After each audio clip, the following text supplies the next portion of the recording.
Hello guys, hope you're good, hope you're doing well. I wanted to give a bit of advice around yield farming Solana USDC. What I'm seeing is working for me. And I'm going to quickly demo what I've got live.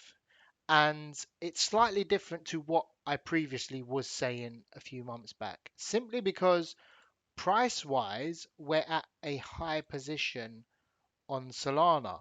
Now, the likelihood of Solana falling is much higher than if it was to rise, just based on the chart. There will be corrections. There's likely to be dumps, corrections. We could also fly up, but if we fly up, the same principles in this video will apply. So what I'm doing typically is around periods of high volume, I'm yield farming on a 3 to 6% down one-sided. And I'll demo that quickly to you now, which is roughly 6%. So I think I'll switch to the 15-minute just to give you an example. So right now you might be out of the market or you might be swapped into dollars. Now this period of time is very low volume. When it's low volume, you can do tighter ranges. I think this is a -3 or -1, and I'm just gonna get a few dollars and then exit and then wait for an entry. I'm typically entering when the price falls or retraces 3%. So this was about 3%, yeah?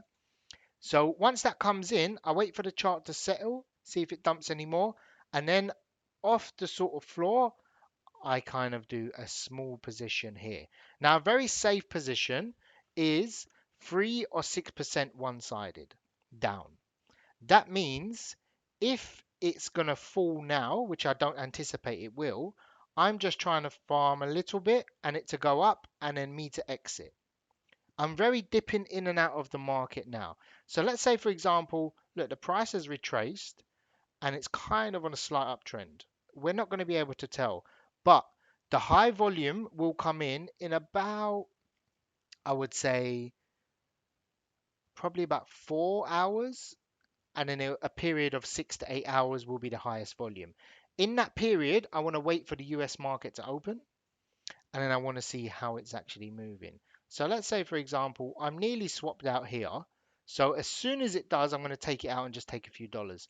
But once it does, what I'm going to do is you want to do a downside 3% or a very safe 6%. Now, why 6%?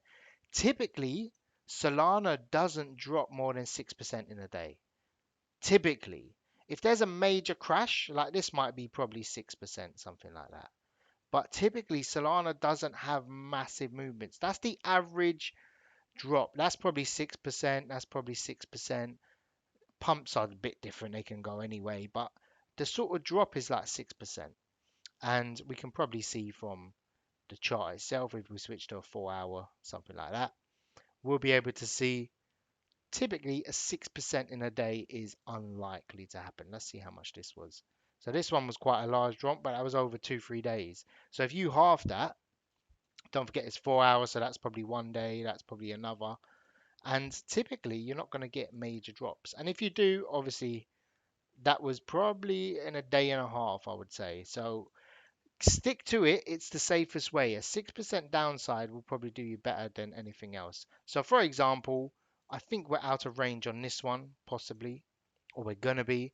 So make sure you stay in and out of the market while it's kind of dripping. That's always an option.